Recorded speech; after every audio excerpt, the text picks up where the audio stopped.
Kia ora koutou e te whānau. My name is Chloe, one of the Green MPs, and I'm incredibly fortunate today to be joined by the just amazing Dr. Jane Goodall, who is in the country at the moment talking to a number of New Zealanders about the importance of ecology, biodiversity and climate action. Is that a good summation? Yeah. Okay, brilliant. Pretty good. Pretty good. So I thought whilst she was here that it would make sense to have a wee conversation with her about why all of that stuff matters. So I've gone on your Wikipedia page and I've learned a few things about you. And one of them is that according to at least Wikipedia, or the broader internet, that you first became interested in animals when your father gave you a stuffed chimpanzee called Jubilee. That is a fallacy that goes round really? and round and round. Yeah. And we can't get rid of it. Well, hopefully now this is documentation. Right. So Indeed, he gave me a once and stuffed for all. chimpanzee when I was 18 months, and I loved him, Jubilee, took him everywhere. But I was interested in animals before I got Jubilee. And people think it was because I had a stuffed chimpanzee that I was passionate to study chimpanzees.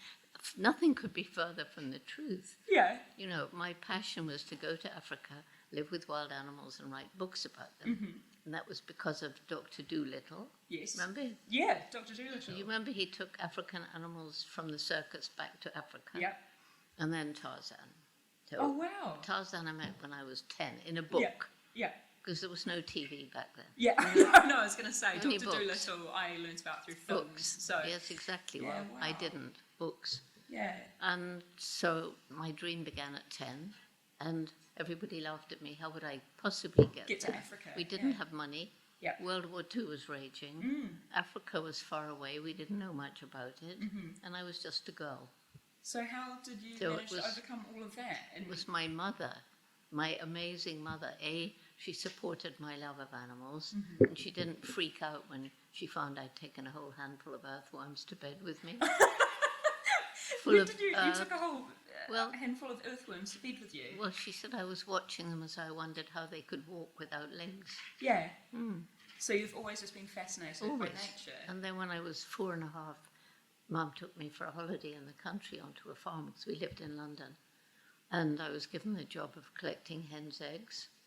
And, you know, in those days, farms were proper. Animals were out in the fields. Yeah. Proper free range. Proper free range. And so I'd go around these hen houses where the hens slept at night, and there were the nest boxes. So I'd lift the lid, and if there was an egg, pop it in my little basket.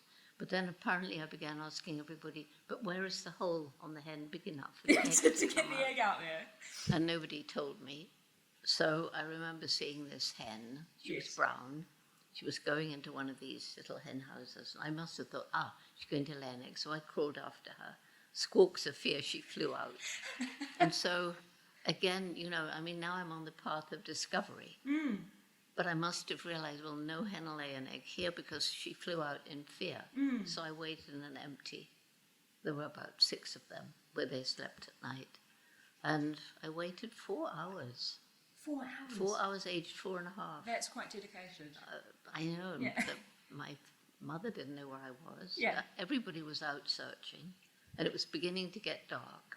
And you can think many mothers, grab that child, how dare you go off without telling us. But as she saw me running towards the house, she saw my shining eyes and sat down to hear the wonderful story of how a hen lays an egg. It's so cool. You know, so a different kind of mother. I mean, the importance of that story, that's the making of a little scientist. Curiosity, asking questions, not getting the right answer, deciding to find out for yourself, making a mistake, not giving up, and learning patience. And support as well. Well, but then if I'd had a different kind of mother, that might have been crushed. Yeah. That's So, fantastic. Yeah. So that's the role that you're, I presume, trying to play now in young people's lives and going out and talking to them and with the Roots and Shoots program. Yeah, so when I wanted to go to Africa and everybody laughed, Mum said, if you really want this, you have to work really hard, take advantage of opportunity, but don't give up. So that's the message I take, particularly to kids in disadvantaged communities. And so many have come up and said, Jane, I really want to thank you. You taught me that because you did it, I can do it too. That's incredible. I wish Mum was around so that she knew how incredible you are. No, how incredibly her message Yeah, has resonated around the world. that's fantastic. What was her name? Who? Your mother's name? Well, her proper name, she was Welsh, was Myfanwy, which she Exactly. hated. Yeah. So she was known as Van. Van. Yeah. Well, this is for Van then, everything Van, you've done. yeah. That's so cool. So how did you actually end up, what were the opportunities that you took advantage of to first land in Africa and to get on with, what became your life's work? Well, I couldn't afford university, had just enough for a secretarial course, very boring, job in London. A letter from a school friend inviting me to Africa, Kenya, where her parents had a farm for a holiday. Opportunity, Yep. but no money, couldn't save up in London. Went home, worked as a waitress for, 5-6 months, Yep. saving up the wages and the tips, until I had enough money for a return trip to Africa, by boat in those days. By boat? Yeah, well, there weren't planes flying back and forth. Yeah. How long was the boat trip? Took about a month, because we should have gone through the Suez Canal, but there was a war with Egypt, so it was shut. Yeah. So we had to go all the way around the Cape, Far out. and it took about a month. A month, yeah. So how long were you in Africa that first time? Just over a year. Yeah. As I stayed with my friend, heard about Louis Leakey, Yep. went to see him. I think he was impressed by how much I knew about animals, even though I just come from UK. And the strange thing was that 2 days before I met with him, his secretary had left. We needed a secretary, and there I was.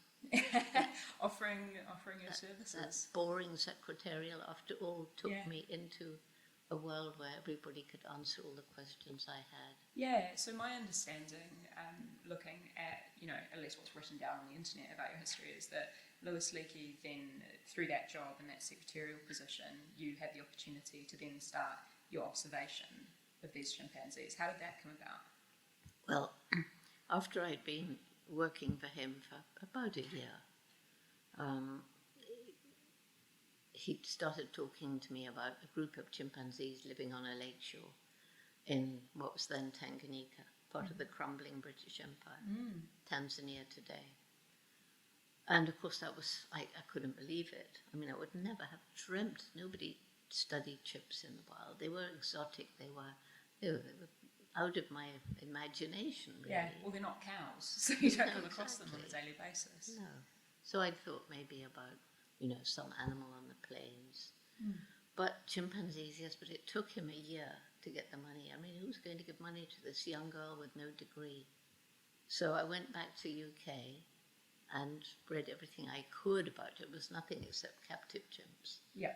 And then the British authorities, when he finally got money for just 6 months, they said, we're not taking responsibility. This is a ridiculous idea. But in the end, they said, well, she can't come alone.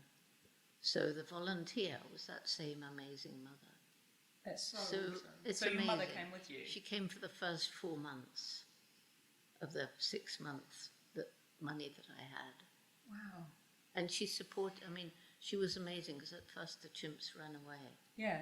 But when I get back despondent, when it was just getting dark, she was boosting my morale and pointing out that from this peak I discovered with my binoculars, I was learning more than I thought. And sadly, she left just before that breakthrough observation, seeing a chimpanzee using and making tools. Yeah. And I mean, that's one of the things, actually, talking about the fact that you didn't have a formalised education but had largely taught yourself. Many people who have written screeds and screeds about you credit the fact that you hadn't had a university education as to why you notice things that others wouldn't. Well, I think what it was, and why Leakey chose me, actually, one, he thought women made better observers, more patient. And secondly, he wanted somebody whose mind wasn't biased by the very reductionist way that science was talking about animals. And so those two things, but I'd spent all my childhood watching animals. Yeah. And watching the birds and the squirrels and so on. So I just did the same with the chimps. I knew if I had long enough, I could get them to accept me, but did I have long enough? So Mum left after 4 months, and it was just after that, the tool using, tool making, we were supposed to be the only tool making animals Species on the planet, on yeah. the planet. So that's what brought the geographic in. And that was, so they provided money. They sent a photographer, filmmaker, Hugo van Lauwijk, Yeah. to document, because by then I was beginning to get closer. So, it's what year? This was the 60s, the 50s? This was 1960. 1960. How were you getting that information out there and disseminated to the general public when it took you a month by boat to arrive in Africa? It was letters. Letters, okay. And there were some planes, and they did take the mail. Okay. But it took about at least 2 weeks minimum, usually much longer, for a letter to get there and an answer to come back. To share the information. But I only it was sent amazing news. Yeah, the information only went to Leakey. Mm. And when he told some scientists about it, they said, well, we don't believe it. She's just a girl. She doesn't know anything. But of course, when Hugo came and filmed it, then they had to There was the believe documentation, of course. Yeah. So what happened then? Because I understand you spent 5 years originally with the chimpanzees. After I'd been 2 years, I was made by Leakey to go and get a PhD. Yes. Right. And I understand you were you're the 8th person ever to go to the University of Cambridge without an undergrad degree, to go directly into a postgrad. Yeah. So your maximum time to do a PhD, which is, you have to write a thesis, was 5 years. And I took the 5 years because I kept rushing back to Gombe because Flo had a baby and I needed to document. So I stretched it for the entire 5 years, so that I could spend time in Gombe. And Flo is one of the chimpanzees. I mean, that's another amazing thing that you David did. Graybeard showed me the tools. Flo showed me the wonders of infant development. But, the worst thing was that when I got to Cambridge, nervous, you can imagine. Oh, yeah. It's a very The stuffy professors environment to were go telling- into after you've been observing Yeah, chimpanzees. because the professors were telling me I did everything wrong. I shouldn't have given the chimps names. That wasn't scientific. I couldn't talk about personality, mind, or emotion. Those were unique to us.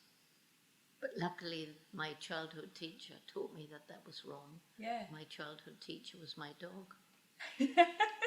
But you completely went up against academia and those institutions, and you defied all of that. How did you end up even coming to publish something from a university like Well, that? because my supervisor, who started off as my sternest critic, and he was probably the top ethologist in the UK at the time, Robert Hind, he came to Gombe, saw the chimps, and afterwards he wrote to me and said that 2 weeks taught me more about animals than everything before.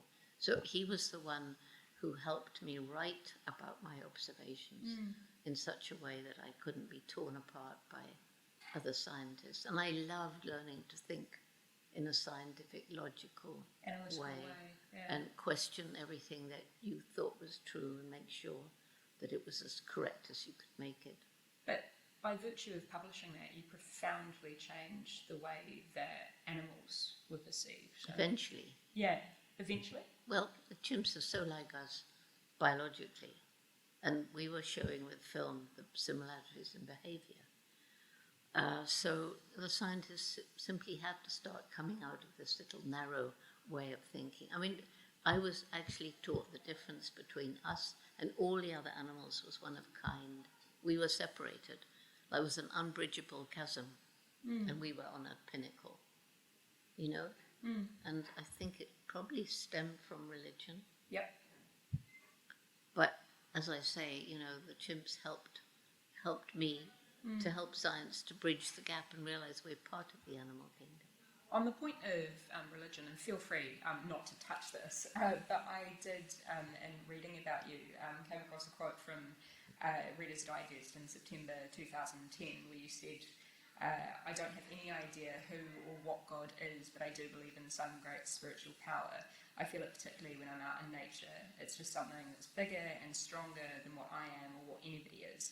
I feel it, and that's enough for me. Yep. That feels very close to, as somebody who's grown up in Aotearoa, New Zealand, very close to a tikanga or te ao Māori understanding of the world. And as you say, that kind of westernised religious, for lack of a better term, approach has really stripped back our understanding of the natural world. So how do you think, you've been involved in breaking down all of these preconceptions for the past 50 years? Well, yeah, 60 years next July. Yeah, Not this July, the one after, 60 years. How far do you think we still have to go? Well, unfortunately, although as a student you can now study animal personality, animal emotions, and certainly intellect. I mean, so many animals are way more intelligent than we used to think. Even octopus and, making houses out in the sand out of two empty coconut shells. That's incredible what they do. And the creativity. But, there's also this big difference, which is the explosive development of our intellect. Yeah. And, we've sent a rocket to Mars. Yeah. We get photographs of the surface of Mars. I don't think we want to go and live there. I don't, and I'm sure you don't. Yeah. And, talking about the intellect, every time I look up at the moon, I just get this feeling of awe that somebody walked up there. Yeah. And, because when I was a child, I mean, you've grown up with it, but for me it was science fiction. And it's extraordinary what our brain has done, which makes it even more extraordinary that this brilliantly intellectual creature is destroying its only home. Absolutely. Very fast. And what is it that you think has contributed to that absolutely illogical behaviour? Why, you've studied chimpanzees. I'm sure you've also spent quite a bit of time around human beings. Why are we so irrational? Our materialistic greed, we've moved away from the natural world. And it was Mahatma Gandhi who said the planet can provide for human need, but not human greed. So the three problems I see that we have to solve, well, maybe four, but because corruption, we've got to do something about corruption. But the three main ones, first of all, poverty. Extreme poverty, you destroy the environment to make a living. Or in an urban area, you buy the cheapest. You can't afford to say, how was it made? Did it harm the environment? Did it lead to cruelty to animals?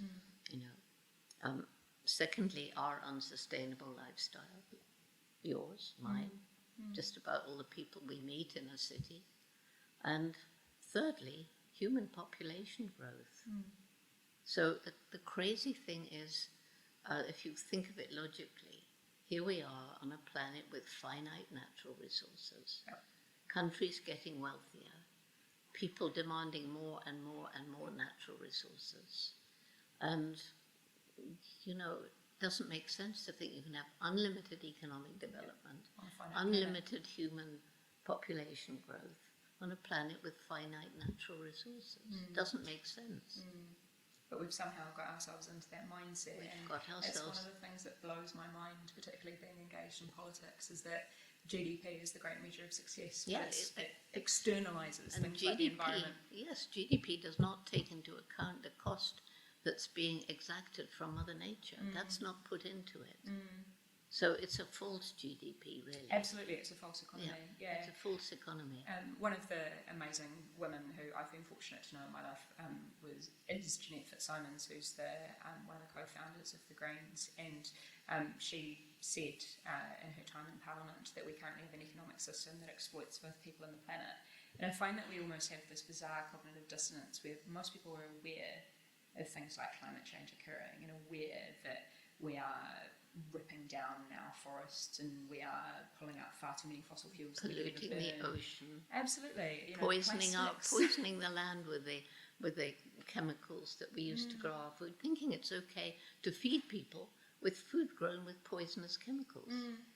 And as you say, kind of also wagging our finger at poorer people for purchasing products that they don't have any opportunity to purchase. So what's the fuse breaker there? What do we need? How do we solve it? It's all on you, Dr. Jane Goodall. Yes, right, absolutely. Well, the way it happened for me was I left Gombe in 1986. I'd visit, but, I left the research in the most beautiful days of my life, out in the rainforest, understanding the interconnection of all living things, and feeling this great spiritual power. That was the best time of my life. And I left when I realized that chimps were disappearing across Africa. Forests were going. Managed to get some money to go there, because I think you need to see it with your own eyes. Learned a lot about chimpanzees and their problems, but also the plight of the people. Yeah. And flying over the little Gombe National Park, which had been part of the Equatorial Forest Belt, 1990, it's now an island of forest with completely bare hills, more people than the land could support, too poor to buy food from elsewhere. And that's when it actually hit me. If we don't help these people find ways of making a living without destroying the environment, we can't even try to save the chimps. So we started our project to help the people. We called it Take Care or Takari.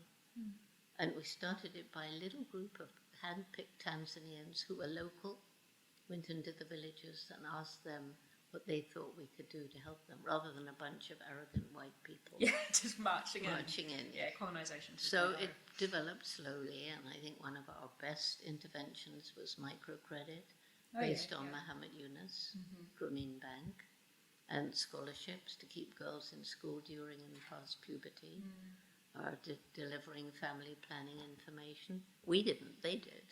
They came to workshops. And it's very successful. So that project, which began with 12 villages and a tiny European Union grant, is now in 104 villages right through the chimp range in Tanzania. And all those villages have provided volunteers who, even if they can't read and write, they can use smartphones, and they go into their village forest reserves and check on the health of the forest, because almost all the chimps aren't in protected areas, they're in these village forest preserves. Now the people have become our partners, and there's no bare hills around Gombe anymore. The trees have come back. And that program, similar to with the Jane Goodall Institutes in 6 other African countries now. Wow. So there are chimps and forest there, which wouldn't be if we hadn't introduced this program. Absolutely. Well, that's, I mean, real sustainable development, right? I think that point around arrogance of, it's a lot of people perhaps engage in charity and, you know, give their money to these massive international organisations who decide that they're going to build a well, and they're not consulting with the locals, and it becomes completely irrelevant and by the by, because it actually doesn't help them in their daily lives. And also that well can draw up underground water that is being used to do something downstream. And well, that's what's happening all over the world, isn't it? All this water taken out of the aquifers for irrigation. Absolutely. In inappropriate places. Yeah. I mean, you're touching on irrigation. Yeah. New Zealand has some pretty big challenges when it comes to moving towards carbon neutrality. So you're coming, to us in the middle of, just last week, we tabled in Parliament the Zero Carbon Bill, which will put New Zealand on a pathway towards carbon neutrality by 2050. Do things like that give you hope? Do you think that that's enough? Well, there's an awful lot of, after the Paris Accord, and all the countries said that they do this, and this, but the only couple of countries that actually have, so they say, lived up to what they said is because they put all their dirty manufacturing out to China or India. So, but anyway, you asked about, what we do about all this. Yeah. So when I was traveling around the world talking about it, I was meeting all these young people who'd lost hope, high school, university, and they all said, well, we feel angry, or we feel in despair, and we're depressed, or we're simply apathetic because there's no point. Yeah. You've compromised our future, and there's nothing we can do about it. Yeah. But I think they often place blame on baby boomers, but they probably can't place it on you. You've done a lot to operate in the opposite. But when they think that the older generations have compromised their future, they're right. We have. And that Native American saying, we've not inherited this planet from our parents, we've borrowed it from our children, but we've been stealing, not borrowing. And so that led to the Jane Goodall Institute youth program, Roots and Shoots, which is one of the programs in all 34 Jade Goodall institutes around the world, including the one here in New Zealand. And it's basically started in Tanzania with 12 high school students.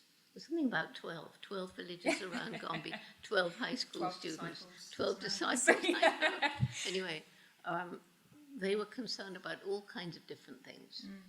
And so we decided the most important message is every individual makes an impact every day, and we can choose what sort of impact we make.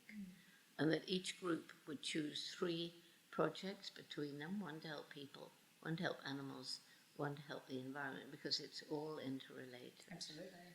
And so what began with these 12 high school students is now in 60 countries. We have members in even preschool, not many, but lots of kindergarten, lots of university and everything in between. And about 150,000 active groups.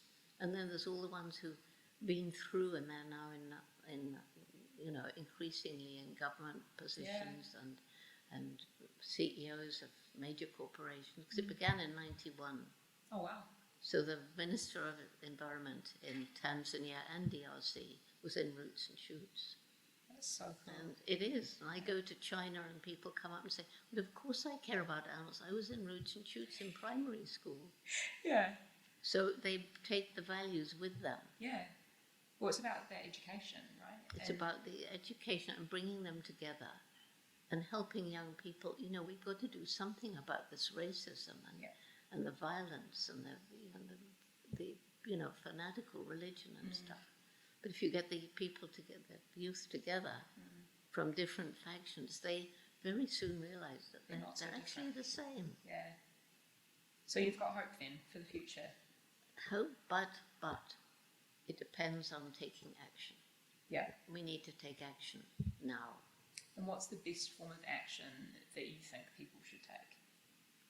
Well, first of all, they should join Roots and Shoots or JGI and learn more about it, and it's all out there on the internet. And then think about the consequences of the little choices you make each day. You know, what you buy, where did it come from? Think about the consequences, and here's another one for New Zealand, the intensive animal agriculture. And here I guess it's mostly dairy. Chickens. 48% of our emissions. Chickens as well. So you're destroying the environment to grow food for them. You're using fossil fuels. I'm not saying you being New Zealand, we, the world. Yeah. Fossil fuels to get the grain to the animals to the abattoir, and the meat to the table. Then you're wasting lots of water changing vegetable to animal protein, and then you've got the methane emissions, the farting that people do as well as animals, and cows also belch a lot because they're ruminants. So, you know, these are things which, when you get into position you're in, when you're in government or in a position of being a decision maker, so often you find one solution and it leads to another problem.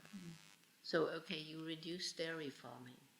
What are the farmers going to do? You can't just say, no, you can't dairy farm anymore. You have to offer them an So, alternative. you know, one thing leads to another. So suppose we go totally to a plant-based diet. How do we find sufficient land to grow enough plants to feed the world? And then you have the other problem. People saying you've got to use GMOs to feed the planet, which of course is a total lie, but that's what people are saying. Or So they're waiting for some massive scientific or technological development to just save us so we can continue living the lives we currently live. yes, but the stupidity is we're predicting a planet with 9 billion people. Yeah. And okay, give lots of scientific inventions and so on, but 9 billion people, I'm glad I won't be alive for that. But so they're saying we have to produce food to feed 9 billion, but the more food you produce, the faster the populations will grow. That's so with all animals. And it's the problem of education as well that you've been talking about, and poverty, because we find that the more we educate, particularly women, and provide access to Planned Parenthood, essentially, then people are able to make more informed decisions about their families and in turn you have less intergenerational poverty in other ways. Do we have time to wait for people to learn sufficiently to reduce their families? And do you know what I'm finding, that among the wealthy, I notice it, especially in America, because I'm there quite often, but not just America. The wealthier you are, the more children you decide to have. And of course, the child of a wealthy family is using up far more natural resources in a year than probably 10 in an African village. So, speaking to the kind of wealth, and you've quite articulately connected the issues of the environment and of inequality. Quite frequently, I find that, particularly on a political level, when we are talking about living in harmony, essentially, with the planet, with natural resources, but also with each other, people become quite fearful because, in the practical sense, that is talking about things like taxation. And people are terrified of taxation because it's become the bogeyman since largely the 1980s. What do you say to that kind of thing? Well, I don't. I leave that to you. All right, so not running for the Green Party of Aotearoa anytime soon. That's your problem. Yeah, I tackle the other side. And of you've it. offered the cultural taxation solutions knowledge. in there. Yeah, I'll do my utmost, I promise. I don't pretend to be able to deal with anything more than I think I might be able to.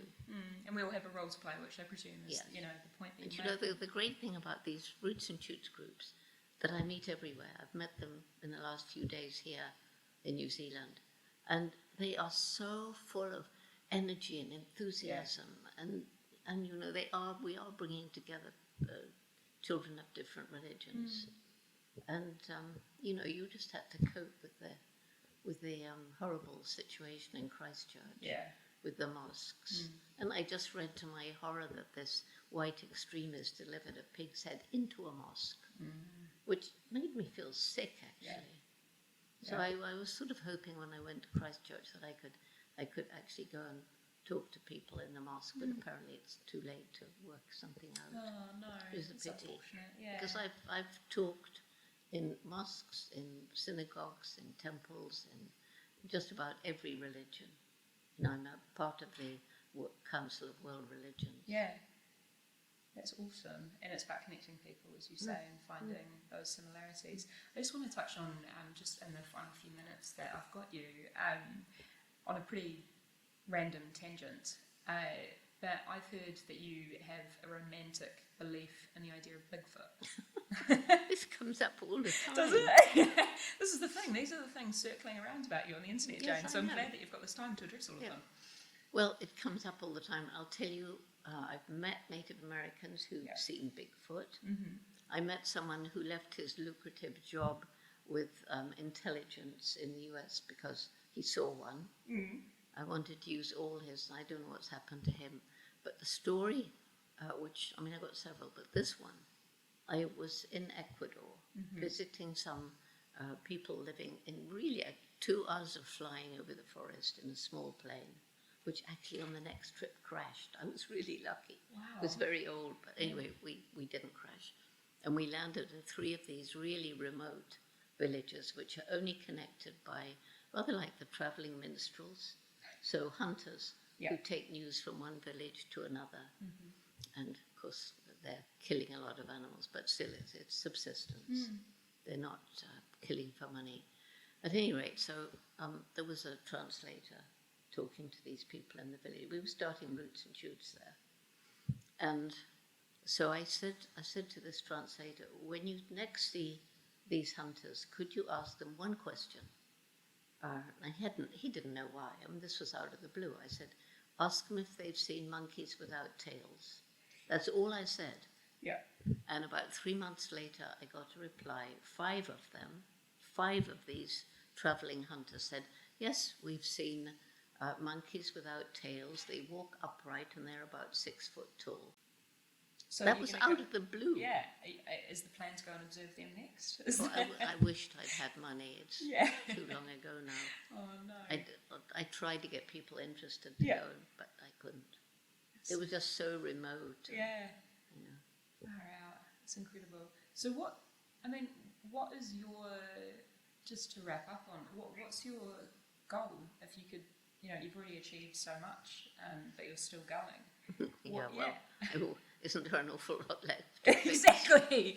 So what is it if you... The goal is to create a critical mass of young people in as many countries as possible who understand that, yes, we must have money to live, at least in the, it starts going wrong when we're living for money, when money becomes a god, when we become so wrapped up in materialism, when we forget our connection to Mother Nature. And it's not just that we're going to destroy the natural world and all the animals, the biodiversity that we depend on. We're destroying our own future. Because the forest provides clean air and clean water. So does the ocean provide clean air. They both absorb carbon dioxide. And what happens when, with our insecticides, we're destroying our pollinators. And the way that, so we need to stop all of that, and we need to start living in harmony. It's your job, isn't it? it? It's my job. It is my job. I think one of the big things that I've become an advocate for, I think by virtue of lived experience, but also is what drew me into being where I am inside politics, is speaking to that disconnection, not just from nature, but also from each other and the isolation, ironically, that technology that's supposed to connect us provides, is that all of that disconnection is manifesting, I believe, in the mental ill health epidemic that we've got presently. That and the lack of hope. Yeah. And, I think as people learn more and more about what we're doing to the planet, they get less and less hope. And scientists are telling them we're on a downward trajectory. So, I see my job as giving people hope by talking about the wonderful projects that I've seen, the restoration of nature, where I just was. Where was I just? Zealandia. Yeah. In Wellington. Yes. Yeah. And New Zealandia, but the one we were at today. Hoo Ha Animal Sanctuary. Hoo Ha Animal Sanctuary. No, where we just were this evening planting a tree with Joachim. Miramar. Yeah, right. You've been everywhere. I've been everywhere. Yeah. Anyway, Zealandia, yes, but Miramar too. I just planted a tree there. And I know projects like that in many parts of the world. I've written books about the restoration of places and people who get a thing, I'm not going to let this animal species die. And, you've got great examples in New Zealand. Yeah, we do. Great examples in New Zealand. And, so spreading the hope that it's possible to make change. If you take action. If you take action. And that's why the youth is so important. And they're changing their parents. They are. Some of the parents are CEOs. Some of the parents are in government. And, Yeah, there's that network of change. Well, you're more than welcome to come to the school strike tomorrow. No. Along with me. No. Not interested in protest. Well, yes, protests bring things to people's attention. But I'm telling the kids, unless you yourself are taking some action, I mean, you can't have a child come and point at you and saying, why aren't you doing something for climate change if they're doing nothing? So join the two together, yes. Take action, but also take responsibility. Kia ora.